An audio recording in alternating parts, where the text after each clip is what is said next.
គុណដល់ទស្សនិកជននិងពួកម៉ាក់យើងទាំងអស់គ្នាដែលបានមើលវីដេអូរបស់យើងថ្ងៃនេះ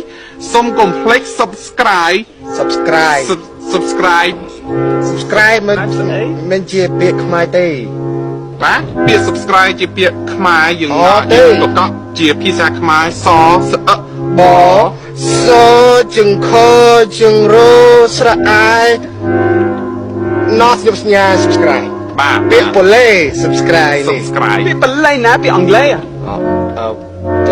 subscribe អត់ទេ